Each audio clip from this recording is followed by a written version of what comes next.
नमस्कार, सियासी अखाड़ा देख रहे हैं आप। मैं हूं आपके साथ वरुण गोयल। हरियाणा में चुनाव नजदीक आते ही जुबानी जंग तेज हो चली है, खासकर बीजेपी और कांग्रेस के बीच में, या फिर कहें भूपेंद्र सिंह हुड्डा और बीजेपी के बीच में। पिछले कुछ दिनों से ये कहा जा रहा है कि बीजेपी ने ओबीसी समुदाय से नायब सैनी को मुख्यमंत्री बनाया है। अब भूपेंद्र सिंह हुड्डा ने बीजेपी से 10 सवाल पूछ लिए और कहा कि बीजेपी ओबीसी और एससी विरोधी है। उन्होंने कई सवाल पूछते हुए एक के बाद एक कई चीजें ऐसी हैं जो सरकार से या बीजेपी से पूछी हैं। बीजेपी ने पलटवार किया है।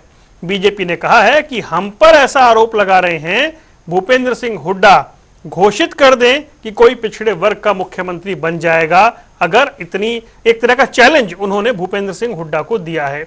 हरियाणा की राजनीति में अब ये चुनौतियों का दौर शुरू हो चुका है। इस पर चर्चा करेंगे, पहले रिपोर्ट देखिए। विधानसभा चुनाव से पहले कांग्रेस और बीजेपी में ओबीसी के मुद्दे पर जुबानी जंग और तेज हो गई है। भूपेंद्र हुड्डा ने बीजेपी पर सवाल दागते हुए कहा, बीजेपी वाले एससी और ओबीसी के विरोधी हैं। हुड्डा ने एक के बाद एक ताबड़तोड़ 10 सवालों का पिटारा खोल दिया। पूर्व सीएम भूपेंद्र हुड्डा के बीजेपी से सवाल नंबर 1, बीजेपी ने क्रीमी लेयर लिमिट घटाकर 6 लाख किया था। सवाल नंबर 2, पिछड़ा वर्ग पर अन्यायपूर्ण फैसले के लिए माफी क्यों नहीं मांगी। सवाल नंबर 3, बीते वर्षों में पिछड़ा वर्ग को हुए नुकसान की भरपाई कौन करेगा। सवाल नंबर 4, 7 साल तक सरकारी इंजीनियरिंग कॉलेज में एडमिशन से वंचित क्यों होना पड़ा। सवाल number 5, creamy layer limit case में लाखों रुपए खर्च हुए, भरपाई कौन करेगा। सवाल number 6, BJP creamy layer limit को बढ़ाने का ड्रामा क्यों कर रही है। सवाल नंबर 7, ओबीसी बैकलॉग न भरकर खिलवाड़ क्यों किया। सवाल नंबर 8, HKRN में एससी ओबीसी को आरक्षण क्यों नहीं दिया। सवाल नंबर 9, लोकसभा चुनाव में 10 सीटों पर एक भी बीसीए उम्मीदवार को टिकट क्यों नहीं दिया। और सवाल नंबर 10, सीएमओ ने ओबीसी क्रीमी लेयर वाला पोस्ट डिलीट क्यों किया। तो वहीं हुड्डा के सवालों का भारतीय जनता पार्टी ने भी पलटवार किया है।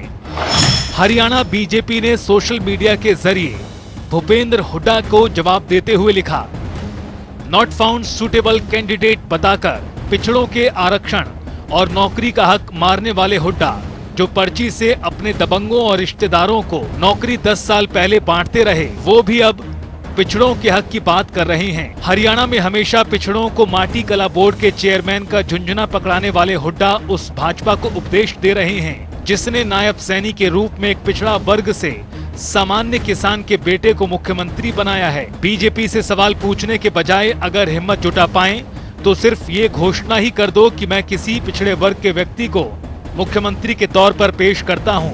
घोषणावीर तो आप हो ही, कम से कम इतनी ही घोषणा कर दीजिए कि मैं अपने पुत्र के अलावा किसी को भी हरियाणा का मुख्यमंत्री बनने दूंगा। वैसे सत्ता में आपकी वापसी तो एक सपना ही है, फिर भी भाजपा की इस चुनौती को स्वीकार कर सकते हैं तो करिए। कांग्रेस के सवालों के जरिए हमलावर होते हुए देख मुख्यमंत्री नायब सैनी ने कहा कि गरीबों को सरकारी नौकरी मिल रही है, लेकिन भूपेंद्र हुड्डा और दीपेंद्र हुड्डा के पेट में दर्द हो रहा है। चुनाव से पहले ओबीसी को लेकर प्रदेश का राजनीतिक पारा बढ़ता हुआ नजर आ रहा है। बीजेपी कांग्रेस अब सीधे वार पलटवार पर उतारू हो गए हैं, लेकिन देखना यह होगा कि विधानसभा चुनाव में ओबीसी फैक्टर कितना काम आता है और किसके पक्ष में काम आता है। न्यूज डेस्क, जनता टीवी। और हमारे साथ 4 खास मेहमान जुड़ गए हैं। हमारे साथ प्रोफेसर विधु रावल, प्रवक्ता भारतीय जनता पार्टी, अंश वत्स कांग्रेस का पक्ष रखेंगे, विजेंद्र रेड्डू जी इंडियन नेशनल लोकदल से, राकेश भड़ाना आम आदमी पार्टी से। आप सभी का स्वागत है। प्रोफेसर विधु रावल, शुरुआत में आपसे करूंगा। भूपेंद्र सिंह हुड्डा 10 सवाल पूछ रहे हैं, लेकिन आपकी ओर से जो प्रतिक्रिया दी गई है, क्या उसे सभी सवालों का जवाब मान लिया जाए। देखिए, भूपेंद्र हुड्डा को बहुत सारे सवालों का खुद जवाब देना है। उनके 10 साल के कार्यकाल में जिस प्रकार से दलित को, वंचितों को और पिछड़ों का जिस प्रकार से शोषण किया गया, वो अपने आप में जो है इतिहास के काले पन्नों में लिखा हुआ है। और इसके साथ साथ कांग्रेस को भी बहुत सारे सवालों के उत्तर देने हैं। आज चूंकि 50वीं वर्षगांठ है, कल 25 जून और 26 जून की रात को किस प्रकार से देश पर इमरजेंसी थोपी गई थी, इसी कांग्रेस पार्टी द्वारा इनको बहुत सारे सवालों का जवाब देना है कि आज ये संविधान की कॉपियां लेकर घूम रहे हैं, लेकिन खुद इन लोगों ने किस प्रकार से देश के संविधान को कलंकित किया था, देश के लोकतंत्र को कलंकित किया था। इसी प्रकार से पिछड़ों के विरुद्ध भी जो है कांग्रेस पार्टी को बहुत सारे सवालों के जवाब देने हैं। किस प्रकार से उनकी वोटों को ठगने का तो काम किया, लेकिन उनको देने के नाम पर ठेंगा भी नहीं दिखाया।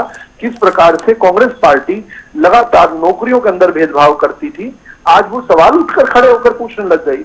ये कांग्रेस पार्टी जो है, जो हिपोक्रेसी में जीती है, उस कांग्रेस पार्टी को सवाल पूछने का कोई अधिकार नहीं है, बल्कि कांग्रेस पार्टी को खुद ये जवाब देना चाहिए कि अगर बीती ताही पिसार देने की बात करें, अगर पिछली बातों को भूल जाने की भी बात करें, तो क्या कांग्रेस तैयार है भारतीय जनता पार्टी की तरह पिछड़े वर्ग से पैदा हुए किसी व्यक्ति को प्रदेश के मुख्यमंत्री पद के उम्मीदवार घोषित करने के लिए?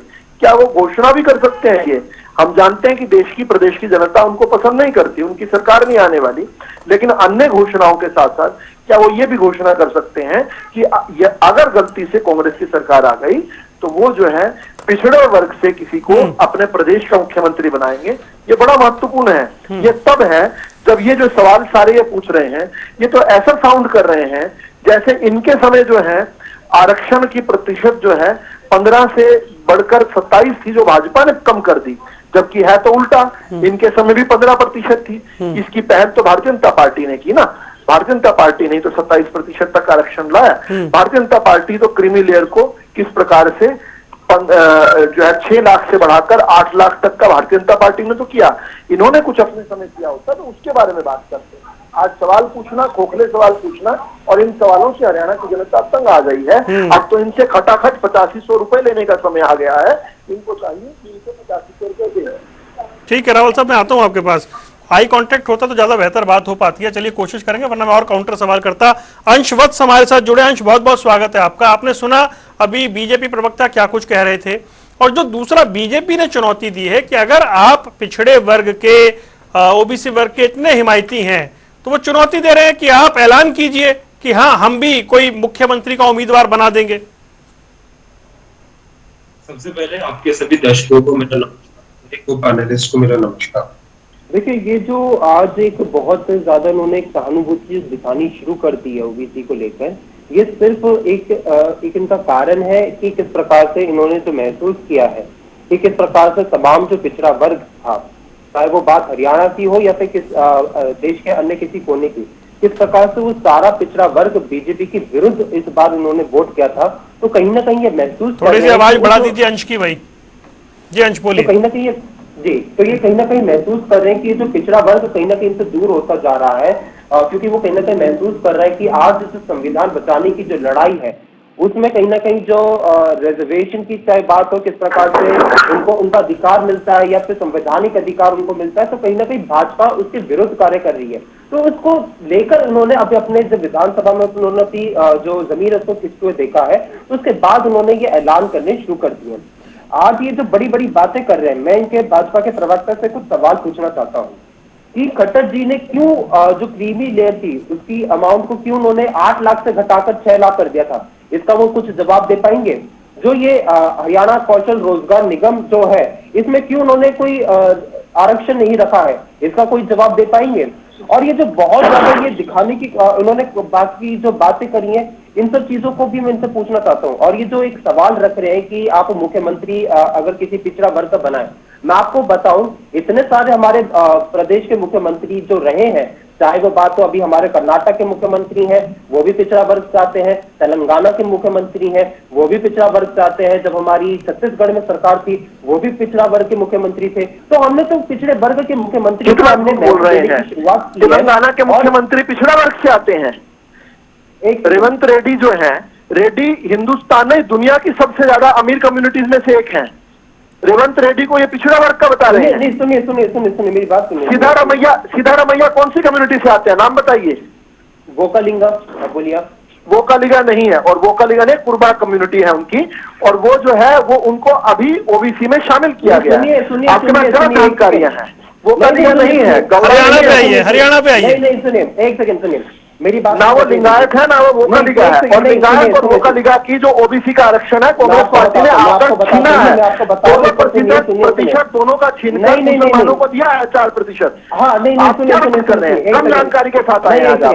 हाँ, मैं आपको बता रहा हूँ, ये आप जिसमें आप देख ही लीजिएगा जो कर्नाटक के मुख्यमंत्री हैं, जी हाँ, वो कुर्बा उससे आते हैं कमेटी से, मैं चलो इसको लेकर माफी मांगता हूँ। चलिए छोड़ दीजिए, हरियाणा पे आइए। जी जी, अब माफी देश के संविधान को और देश के लोकतंत्र को कलंकित करने के लिए मांग लीजिए। क्षमता नहीं रखते, 50वीं वर्षगांठ है, राहुल की दादी इंदिरा गांधी ने देश पर इमरजेंसी थोपी थी, उनके भी माफी मांग लीजिए। एक एक करके बोलिए, नहीं ऐसे मजा नहीं आता भाई, प्लीज माफी मांगनी शुरू कर दी है। रुक जाइए। इमरजेंसी जिन्होंने लगाई, प्रोफेसर साहब के रक्षक बने घूम रहे हैं। प्रोफेसर साहब प्लीज संविधान के रक्षक बने घूम रहे हैं। एक-एक करके। संविधान को लूटने वाले, संविधान ऐसे नहीं, ऐसे नहीं। अम्बेडकर के संविधान को डोंट फाइट। एक मिनट, एक एक करके, एक एक करके, एक एक करके। अच्छा एक मिनट, प्रोफेसर रावल, मेरी रिक्वेस्ट है आपसे, रावल साहब। अच्छा अरे सब मत बोलिए भाई, मौका नहीं दे रही। अंश एक मिनट रुकिए, अंश एक मिनट रुकिए प्लीज, एक मिनट रुकिए। प्रोफेसर साहब प्लीज मेरी रिक्वेस्ट है, बात पूरी कर ले। उन्होंने अपनी गलती मान ली, ठीक है, आपने करेक्ट कर दिया। उन्हें गलती माननी चाहिए, उन्हें गलती माननी चाहिए। अरे आपने करेक्ट कर दिया। राहुल गांधी की दादी ने देश पर इमरजेंसी लगाकर संविधान को सस्पेंड कर दिया था। प्रोफेसर रावल प्लीज माफी मांगनी चाहिए। हमारे नेता के अंदर इतनी हिम्मत है कि उन्होंने इमरजेंसी को कंडेम किया था, लेकिन आज क्या आपके नेताओं के अंदर हिम्मत है कि वो किस प्रकार से राहुल गांधी के पिताजी ने 1985 में पार्लियामेंट में खड़ा होकर कहा था कि इमरजेंसी जो लगाई थी इमरजेंसी इस देश में लगी है। अरे आप कहीं और जा रहे हैं भाई, ये तो डिबेट ही कहीं और चली गई। रुक जाइए अंश, अच्छा आप भी रुकिए एक मिनट। प्रोफेसर रावल आप भी रुकिए, अंश रुक जाइए, अंश रुक जाइए, अंश रुकिए प्लीज, अंश आप भी रुक जाइए। प्रोफेसर साहब प्लीज आप भी रुक जाइए, प्रोफेसर साहब प्लीज, क्या वो किस प्रकार प्रोफेसर साहब आप भी रुक जाइए। अंश प्लीज, नहीं ऐसे नहीं, वो हमारे सांसदों को निलंबित कर अंश वत्स, अरे वत्स साहब ये सियासी अखाड़ा ऐसे नहीं चलता जैसे आप चला रहे हैं, प्लीज रुक जाइए। रावल साहब प्लीज रुकिए ना, कहाँ ले गए चर्चा को।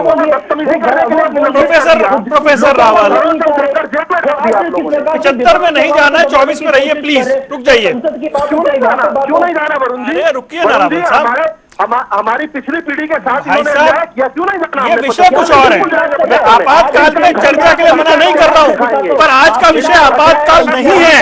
13% रुक जाइए, साल के अंदर क्यों नहीं है? 2021 से लेकर रुक जाइए, अब ये तो ना तय करें आपकी क्यों नहीं है, रुक जाइए, रुक जाइए भाई, दोनों रुक जाइए। विजेंद्र रेणु के पास मैं जा रहा हूँ, नहीं ये नहीं चलेगा प्लीज, दलित के साथ, पिछड़ों के साथ रुक जाइए। अंश रुकिए, अंश रुकिए, अंश रुक जाइए, रुक जाइए। विजेंद्र रेणु जी मुझे एक बात बताएं कि बीजेपी ने जब ये पूछा कि क्या भूपेंद्र सिंह हुड्डा, वो चुनौती देते हुए कह रहे हैं कि वो क्यों नहीं घोषित कर देते कोई पिछड़ा वर्ग का कि मुख्यमंत्री बनेगा या उनके बेटे के अलावा कोई बनेगा, क्या बीजेपी ने जो सवाल पूछा है वो वैलिड है? देखिए वैलिड है, वैलिड क्यों नहीं है, पूछ सकते हैं, कोई भी किसी से पूछ सकता है सवाल। लेकिन भूपेंद्र सिंह हुड्डा अपने बेटे से बाहर निकल पाएंगे या नहीं निकल पाएंगे, प्रश्न ये उठता है कि क्या वो दीपेंद्र के अलावा किसी और की तरफ इशारा कर सकते हैं कि ये भी मुख्यमंत्री बन सकता है हरियाणा प्रदेश का। वो चार डिप्टी सीएम बनाने का दावा तो कर रहे हैं, वादा कर रहे हैं। नहीं वो किस डिप्टी सीएम का कर रहे हैं, सीएम की बात है। सीएम ये क्या वो अपने बेटे के अलावा किसी और की तरफ इशारा कर सकते हैं? आप बैकवर्ड की छोड़िए, कांग्रेस के जो इतने सारे और सीनियर लीडर हैं उनको एक एक करके पार्टी से जो निकलवाने का काम किया जा रहा है वो इसी वजह से किया जा रहा है कि कहीं आगे वो उनका रोड़ा ना बन जाए, उनके बेटे को स्थापित करने में कोई दिक्कत पैदा ना कर सके। इसलिए इन लीडरों को अपमानित कर करके पार्टी से बाहर किया जा रहा है और केवल एक स्वार्थ को पूरा करने के लिए पूरी पार्टी को ही कमजोर किया जा रहा है। जिस प्रकार से लोकसभा में पार्टी को 5 सीटों का बड़ा नुकसान हुआ, हरियाणा प्रदेश की जनता इनको 10 की 10 सीटें देना चाहती थी, परंतु इनके अपने महत्वाकांक्षा के जरिए एक दूसरे का कांटा निकालने के हिसाब से जो इन्होंने चुनाव लड़ा, इस वजह से भारतीय जनता पार्टी को 5 सीट मिली। आज जो भूपेंद्र सिंह हुड्डा जी जो ये प्रश्न पूछ रहे हैं, बार बार आपके चल रहे हैं स्क्रीन के ऊपर, मैं इनको बड़े ध्यान से समझने का प्रयास भी कर रहा हूँ। इनमें एक भी प्रश्न ऐसा नहीं है जो 2 बार प्रदेश के रहे मुख्यमंत्री को अपने कलम से ये प्रश्न पूछने चाहिए।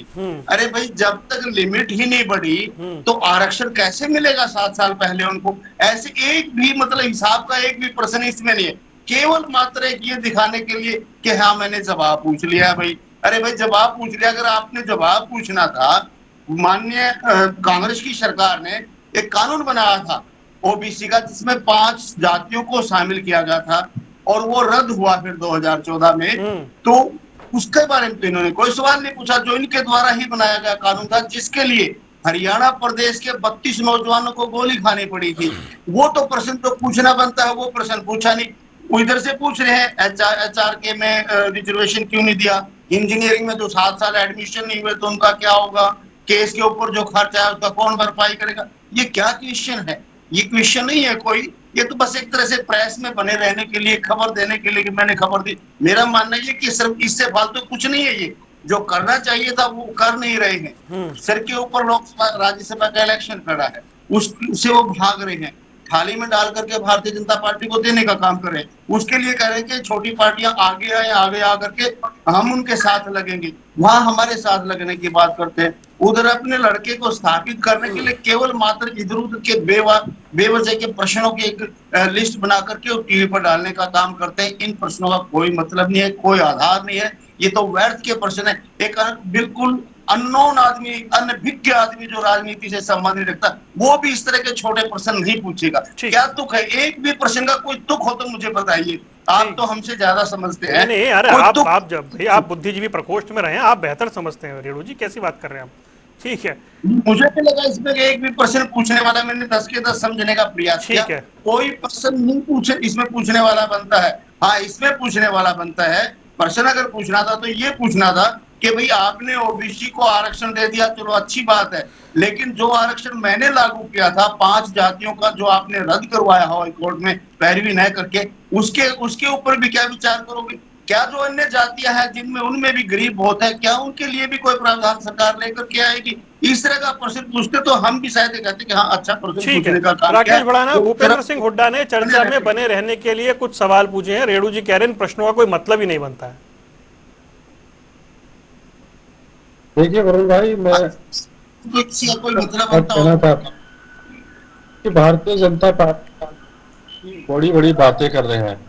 अगर उन्हें पिछड़ा वर्ग इतना ही ख्याल होता तो प्रधानमंत्री नरेंद्र मोदी जी ने सबसे पहले जब 2014 में रैली रेवाड़ी में की थी तो उन्होंने ये कहा था कि मैं सबसे बड़ा ओबीसी का अगर कोई चेहरा है तो सब मैं हूं, और मैं पूरे देश में ओबीसी के लिए सबसे ज्यादा को काम अगर जो रह गए कांग्रेस ने नहीं किए मैं उनको करूंगा।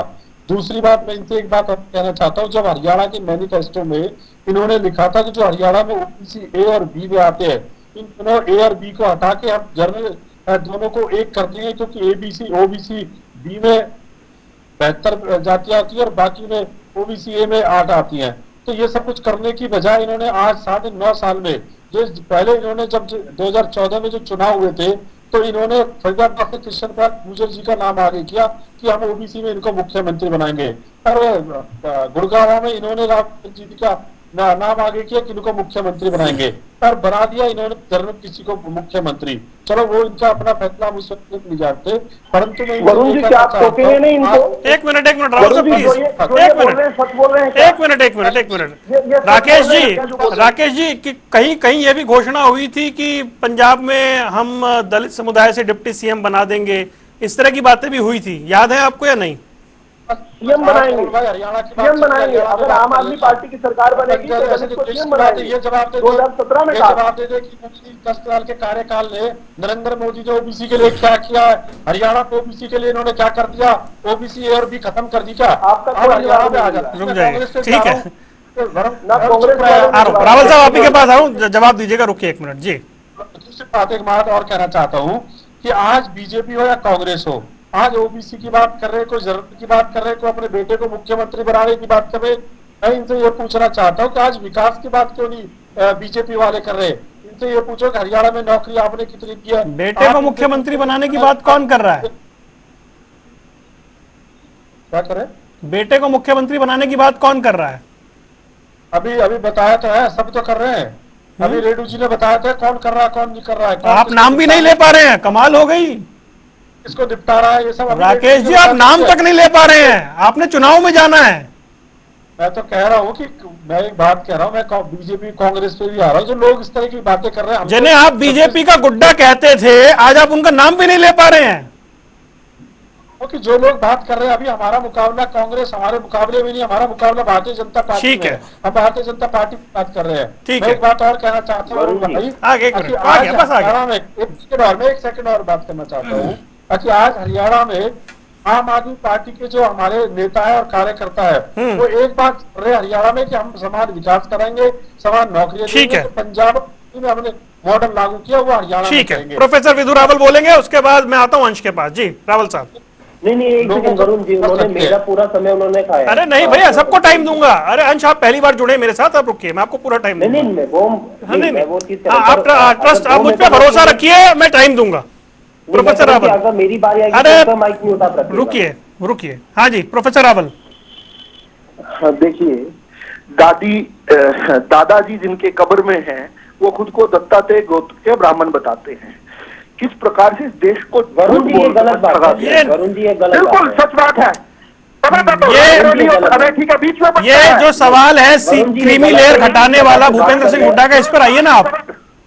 ना पोता जाता ना पोती जाती, विरासत की वोट चाहिए।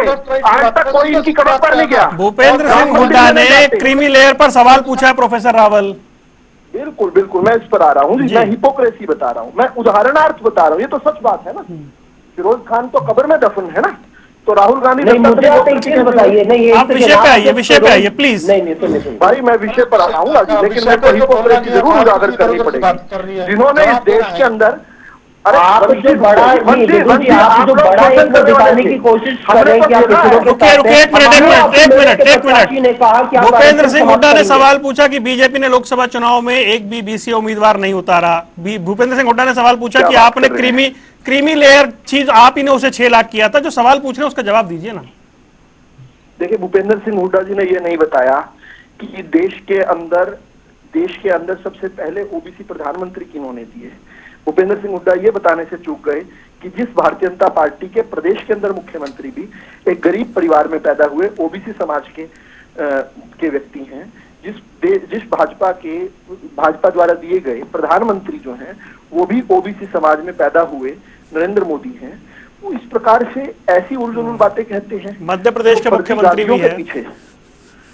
हाँ बिल्कुल, निश्चित तौर पे। देखिए, बात कहने की, समझने की ये है कि इन लोगों ने किस प्रकार से नौकरियों में बंदरबांट करते थे। सबसे ज्यादा इसका इफेक्ट किस पर पड़ता था?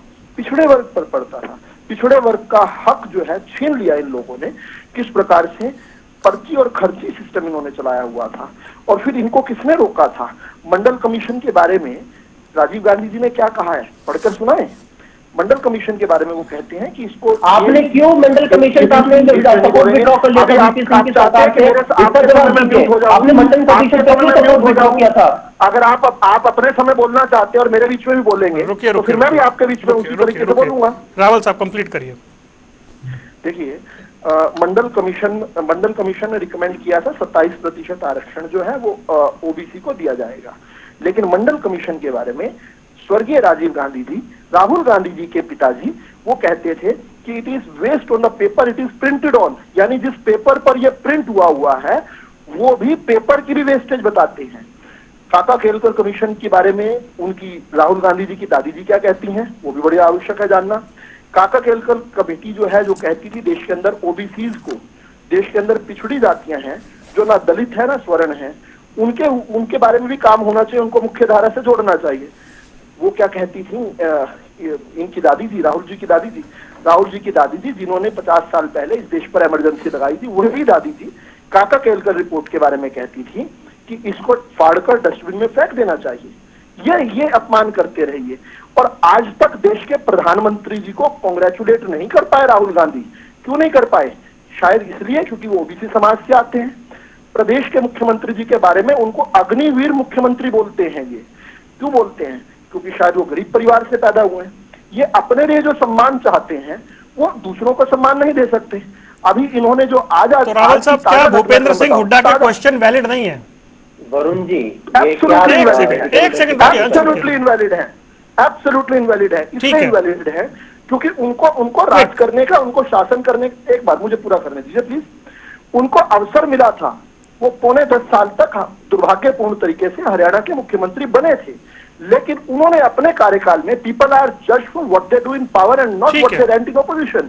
अपने समय नहीं, मैं पूरा तो कर दीजिए ना, पूरा तो करने दीजिए बात तो आ गई कि अपने समय उन्होंने अपने समय जिस प्रकार से ओबीसी का शोषण किया, क्या वो भूल जाएंगे हम लोग? ठीक है, क्या हम लोग भूल जाएंगे किस प्रकार ठीक से है जो है अंश, ठीक है, एक ओबीसी वर्ग के व्यक्ति ये ओके, आपके रावल साहब, जो आप यू मेक योर पॉइंट, आ गई आपकी बात पूरी आ गई। आपने कहा कि उनका टाइम था और इसलिए उनके क्वेश्चन आज वैलिड नहीं है क्योंकि उन्होंने खुद एक भी ऐसी फैसिलिटी जो उन्होंने दी हुई थी, ठीक है, जो ठीक है, भाजपा ने हटा दी हो, ठीक है, उसका जिक्र करें ना। उन्होंने क्या दिया था? वो आज तो चांद और तारे तोड़ने की बात करें, अपने समय कुछ दिया हो, ठीक है रावल हटा साहब दिया जी, हो, ठीक है, उसका डन, जिक्र करें ना। आपका पॉइंट आ गया, ठीक है अंश बोलिए। जी सबसे पहले तो मेरे को उन्होंने पहली बारी में बोलने दिया अनीता विदुर जी ने पूरी तरीके से, बोलिए। ठीक है, मैं सबसे पहले मैं कुछ आंकड़ा रख देता हूँ। ये टाइम्स ऑफ इंडिया का मैं आंकड़ा रख रहा हूँ। ये उन्होंने एनसीआरबी का आंकड़ा उन्होंने स्टेट किया था ये अपनी रिपोर्ट में कि एससी जो है उनके खिलाफ 13% जो है वो केसेस में वृद्धि हुई है एक साल में पिछले। एसटीज के ऊपर 14.3% वृद्धि हुई है। ये भाजपा की सरकार जो रुकिए रावल साहब प्लीज, रावल साहब प्लीज रुकिए, नहीं एक बार पॉइंट रखने दीजिए प्लीज, प्रोफेसर रावल प्लीज रुकिए, प्रोफेसर रावल प्लीज रुक जाइए, नहीं उन्हें पॉइंट रखने दीजिए, उन्हें अपना पॉइंट रखने दीजिए प्रोफेसर साहब प्लीज, बिल्कुल कांड को रुकिए ना, रुकिए एक मिनट रुक जाइए प्लीज। नहीं प्रोफेसर रावल देखिए आपने अपनी बात रखी पूरी, अब उनको अपनी पॉइंट रखने दीजिए। माय रिक्वेस्ट प्लीज, अपना भी बताएं, मेरी आपसे गुजारिश है, अनइंटरप्टेड अपनी बात रखने दीजिए प्लीज, एक मिनट रुक जाइए प्रोफेसर रावल, नहीं ये तरीका ठीक नहीं है, आप प्लीज रुकिए प्रोफेसर रावल, नहीं चर्चा खराब होती है ना, रुकिए आपने अपनी बात रखी है, वो अपना पॉइंट तो रखे एक बार। अरे आप अग्री नहीं होंगे मैं आपके पास आ जाऊंगा, आप काउंटर कर लेना, लेकिन प्लीज रुक जाइए प्रोफेसर रावल, नहीं प्रोफेसर रावल ऐसा ना करिए ना, आप सुलझे हुए प्रवक्ता है, ऐसे ना करिए, ठीक है अंश बोलिए।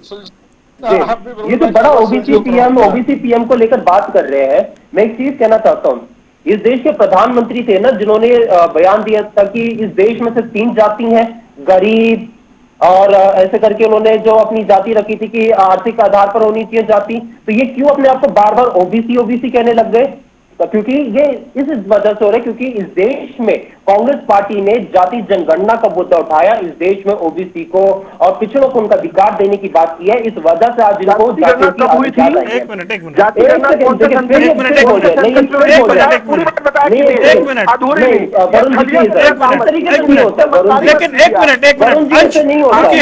प्रोफेसर रावल रुकिए ना, प्रोफेसर रावल रुकिए, रुक जाइए प्रोफेसर रावल प्लीज रुकिए, प्रोफेसर रावल प्लीज रुकिए, मेरा टाइम यही वेस्ट हो रहा है। अंश, लेकिन जैसे अभी विजेंद्र रेड्डी जी कह रहे थे कि एक भी वैलिड क्वेश्चन नहीं है भूपेंद्र सिंह हुड्डा का, क्योंकि वो खुद 9.5 साल रूल करके गए हैं, 10 साल रूल करके गए हैं।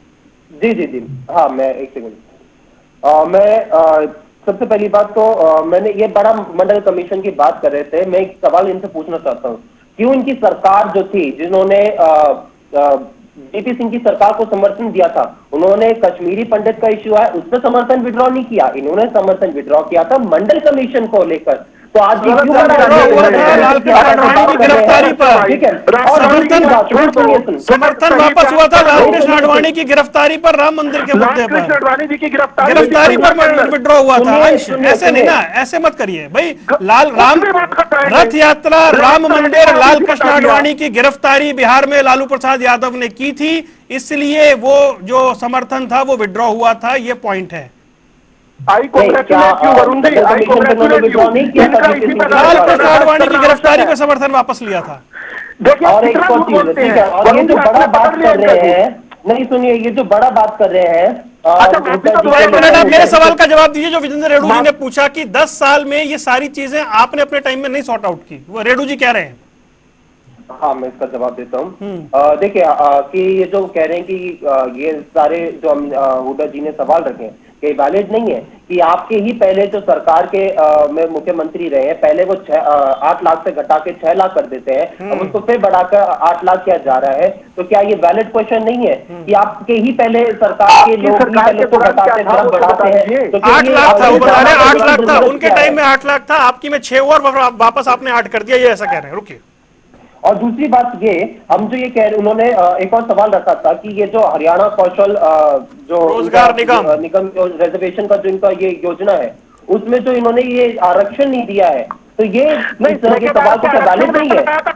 क्या ये वैलिड नहीं है? आप जो ठेका प्रथा कर रहे हो, आप जो ठेका प्रथा पर लोगों को रख रहे हो, क्या जिसमें आप एम्प्लॉयमेंट नहीं, आप बल्कि उनको डिप्लॉयमेंट कर रहे हो, तो इससे क्या ये वैलिड? क्या हरियाणा में कांग्रेस अनाउंस कर सकती है कि कोई पिछड़े वर्ग से भी सीएम हो सकता है? कहीं वैलिड चीज नहीं है, हम जो मुद्दा उठा रहे हैं। ये जवाब लेकर दिखा दीजिए। चलिए जी अंश, क्या हरियाणा में कांग्रेस कह सकती है कि कोई पिछड़े वर्ग से सीएम हो सकता है? देखिए, इस चीज को लेकर ना तो यहाँ पे मैं कह सकता हूँ, ना ही हुड्डा जी कह सकते हैं, ना ही कोई और अन्य नेता कह सकते हैं, क्योंकि ये जो फैसला होता है ये पार्टी हाईकमान पूछ लो, आप उत्साहित ज्यादा हो जाते हैं, मुझे पूछने तो दीजिए। ये मेरे बीच में बोलेंगे तो देखो, रावल साहब प्लीज, रावल साहब ऐसे ना करें। क्या मैंने गलत सवाल पूछा है? पूछ तो रहा हूँ मैं, रुकिए ना। ठीक है, सुने और ये दूसरों के बारे में बोलते हैं। ठीक है, विजेंद्र रेणु जी, विजेंद्र रेणु जी, मैं भी इनके बीच में भाई बोलूंगा। क्या भूपेंद्र सिंह हुड्डा ने क्या गलत पूछा? अगर वो कह रहे क्रीमी लेयर की जो आय वाली सीमा थी वो घटा के 6 लाख की गई तो अब 8 लाख की गई है, तो सवाल गलत कहां पूछा भूपेंद्र सिंह हुड्डा ने? भाई नहीं, भूपेंद्र सिंह हुड्डा जी ने ये गलत पूछा कि जो 7 साल तक इंजीनियरिंग कॉलेज में एडमिशन नहीं हुए बच्चों के, उनका क्या समाधान होगा। इन्होंने पूछा कि केस लड़ने के ऊपर जो खर्च लगा है लिमिट बढ़ाने के लिए, उस केस की भरपाई कौन करे, उसकी भरपाई कौन करेगा। HKRN में आरक्षण जो नहीं मिला था वहां दिया जाना चाहिए, ये एक प्रश्न बनता है कि HKRN में भी आरक्षण ये लागू होगा कि नहीं होगा। अदरवाइज जब कोई चीज लागू ही नहीं हुई है और उसके एवज में जो नुकसान हुआ है, उस नुकसान के बारे में क्या जवाब देंगे कोई, कि जब वो कोई चीज लागू अब हुई है तो अब से आगे की बात देखी जाएगी। अब तक वो कोर्ट में पेंडिंग था, जब लागू नहीं हो रखा है और वो लागू नहीं हुआ तो उसके पीछे जो नुकसान हुआ, उस नुकसान के बारे में प्रश्न पूछना कहाँ का औचित्य बनता है? ये तो कोई इसका औचित्य ही नहीं बनता कि मैं इस तरह के प्रश्न पूछूं। आज वो लागू हो गया है, आज के लागू होने के बाद यदि उसका इम्प्लीमेंटेशन ठीक ढंग से नहीं होता है तो उसके ऊपर प्रश्न बनता है। लेकिन प्रश्न जो बनता था वो हुड्डा साहब पूछ नहीं रहे हैं। प्रश्न ये बनता था कि इन्होंने खुद एक अपना ओबीसी का रिजर्वेशन लागू किया था, जो 5 कास्ट को लेकर के एक आरक्षण लागू किया आधा अधूरा, वो बाद में कोर्ट में हार गए, कानून रद्द हो गया, तो उसके बारे में उनको पूछना चाहिए था। या उनको पूछना चाहिए था जो दूसरी सवर्ण जातियां हैं, उनमें भी तो गरीब लोग हैं, उनमें भी जो है ना 1,80,000 से कम के लोग हैं, क्या उनके बारे में सरकार कोई प्रावधान करना करेगी? यह प्रश्न पूछना था कि सरकार ऐसी व्यवस्था क्यों नहीं बना देती कि आरक्षण की जरूरत ही ना पड़े। हर हाथ को काम देने की घोषणा करती सरकार कि जो भी पढ़ा लिखा बच्चा होगा, जो भी काम मांगेगा सरकार की तरफ से उसको जो ना काम दिया जाएगा, हर हाथ को काम दिया जाएगा, तो आरक्षण अपने आप उसकी जरूरत नहीं रहेगी, कोई इसकी तरफ भागेगा। इस तरह के प्रश्न पूछते तो हम मानते हैं कि हाँ कुछ पूछ रहे हैं। ये क्या पूछ रहे हैं? जो चीज लागू नहीं हुई आज लागू होती है, उसके पीछे की भरपाई कौन करेगा? भाई कोई चीज लागू ही नहीं है तो ये कौन से प्रश्न बनते हैं? प्रश्न पूछना था तो ये प्रश्न पूछने चाहिए कि हरियाणा प्रदेश में कोई ऐसी नीति लेकर के आओ जिससे शिक्षा, स्वास्थ्य और बेरोजगारी पूर्ण रूप से समाप्त हो जाए। इस तरह के रोजगार पैदा करने के अवसर पैदा करने चाहिए। राकेश बढ़ाना, मेरा मानना है जी राकेश बढ़ाना भाई, क्या फॉर्मेलिटी हुई है या फिर ये कहे भूपेंद्र सिंह हुड्डा ने सवाल पूछे, बीजेपी ने जवाब दे दिया और जो रेणु साहब कह रहे थे कि ठीक ठाक चर्चा में बन गए? वरुण भाई, कांग्रेस के राज में हरियाणा में ओबीसी को बांटने का काम किया, ओबीसी बी और इन्होंने बनाई थी। आज जो बातें होती है, भूपेंद्र सिंह हुड्डा जी 10 साल कांग्रेस की सरकार रही, क्या ओबीसी के लिए इन्होंने किया? आज 10 साल भारतीय जनता पार्टी की सरकार को होगी, सिर्फ बेवकूफ बनाने के अलावा भारतीय जनता पार्टी ने कुछ नहीं दिया। झूठे वादे, झूठी बातें। अब जो 5 महीने में उनको भी ओबीसी की याद आ गई और भूपेंद्र सिंह हुड्डा जी को भी ओबीसी की आ गई। देखिए, भारतीय जनता पार्टी पर कांग्रेस एक ही थाली के चट्टे बट्टे है। मैं तो सिर्फ एक ही बात कहना चाहता हूँ कि हरियाणा में जो पंजाब और दिल्ली में अरविंद केजरीवाल जी जो 36 बिरादरी के लिए, चाहे वो ओबीसी या जनरल थे, जो भी लोग थे, हमने जो वहाँ दिल्ली में और पंजाब में जो करा, अब हरियाणा में जो आने वाले समय में अगर हमारी सरकार बनेगी, समान विकास होगा, समान नौकरियां दी जाएंगी, बच्चों को फ्री शिक्षा दी जाएगी, फ्री बिजली दी जाएगी और ना हम किसी भेदभाव में पढ़ते, ना ओबीसी में पढ़ते, ना जनरल में पढ़ते। ठीक है। हम जनरल, हमारे लिए पूरा समाज 36 बिरादरी के लोग अरविंद केजरीवाल जी की नीतियों पे भरोसा करते ठीक है। और हमारी अपनी सरकार बनी तो हम 101% हम जो कहते वो करके दिखाते। पंजाब के और दिल्ली का रोल मॉडल हरियाणा में लागू करेंगे। ठीक है। अंश, जल्दी से बताएं मुझे कि बीजेपी ने तो काउंटर क्वेश्चन कर लिया है आपसे, अब आप कैसे काउंटर करेंगे उसे?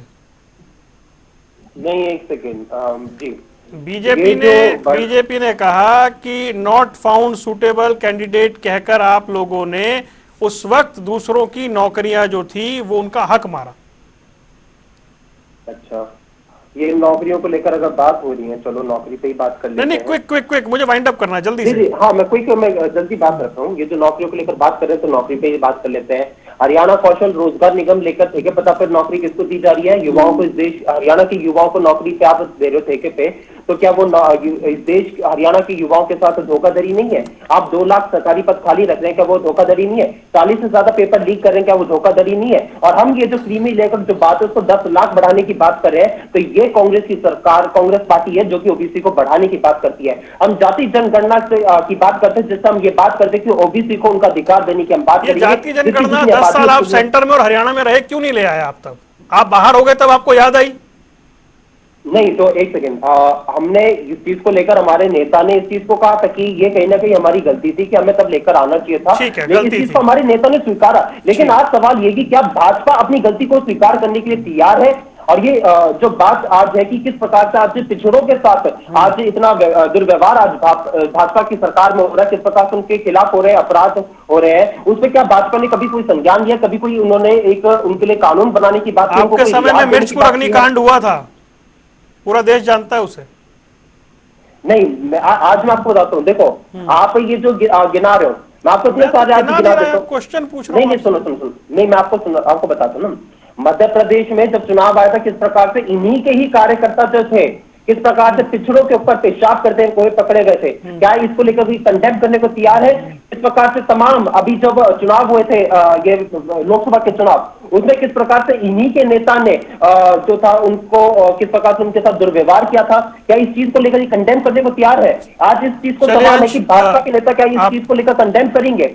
आपसे ये बात करें कि समय हो गया है, फिलहाल देखते हैं कि एक विषय है जो उठा है और इसमें सियासत होनी है। आप चारों मेहमानों का जुड़ने के लिए बहुत बहुत शुक्रिया। सियासी अखाड़ा देख रहे थे आप, रुक रहे कुछ देर के लिए, खबरों का सिलसिला लगातार जारी है।